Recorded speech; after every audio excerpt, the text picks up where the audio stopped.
Come read along, come read along, come read along with Kay. That's me. Hi friends, welcome to Reading with Kay. Today we're reading Corduroy by Don Freeman. Corduroy is a bear who once lived in the toy department of a big store. Day after day he waited with all the other animals and dolls for somebody to come along and take him home. The store was always filled with shoppers buying all sorts of things, but no one ever seemed to want a small bear in green overalls. Then one morning, a little girl stopped and looked straight into Corduroy's bright eyes. "Oh, Mommy," she said, "look, there's the very bear I've always wanted." "Not today, dear," her mother sighed. "I've spent too much already. Besides, he doesn't look new. He's lost a button to one of his shoulder straps." Corduroy watched them sadly as they walked away. "I didn't know I'd lost a button," he said to himself. "Tonight I'll go see if I can find it."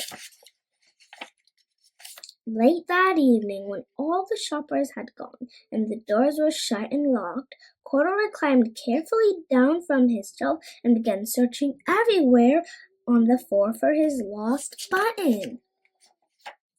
Suddenly, he felt the floor moving under him.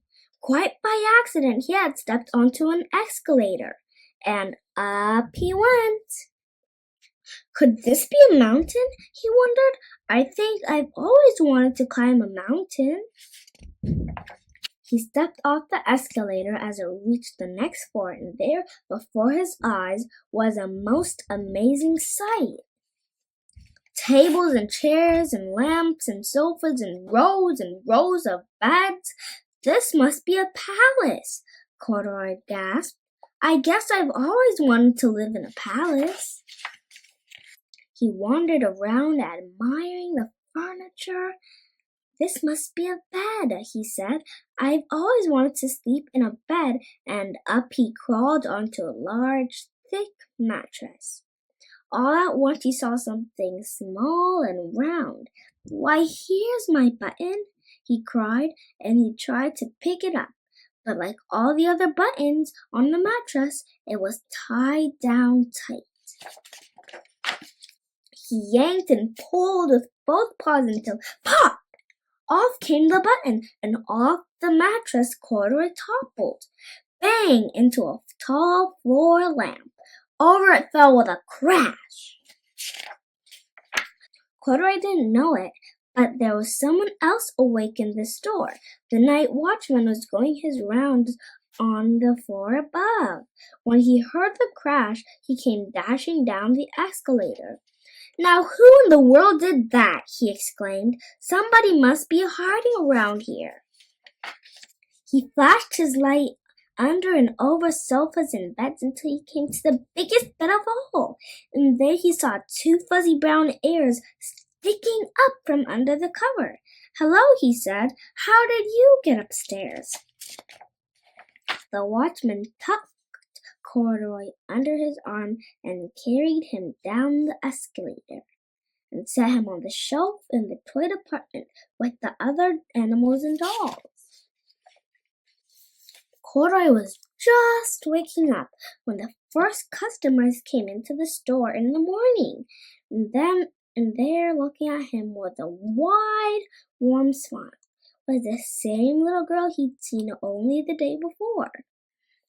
"I'm Lisa," she said, "and you're going to be my very own bear. Last night I counted what I've saved in my piggy bank, and my mother said I could bring you home."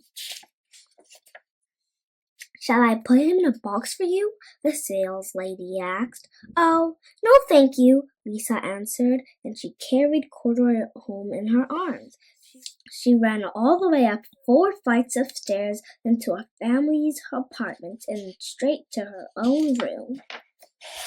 Corduroy blinked. There was a chair and a chest of drawers, and alongside a girl-sized bed stood a little bed just the right size for him. The room was small, nothing like that enormous palace in the department store. "This must be home," he said. "I know I've always wanted a home." Lisa sat down with Corduroy on her lap and began to sew a button on his overalls. I like you the way you are, she said, but you will be more comfortable with your shoulder strap fastened.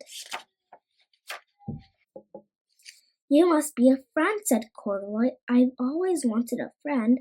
Me too, said Lisa, and gave him a big hug. The end.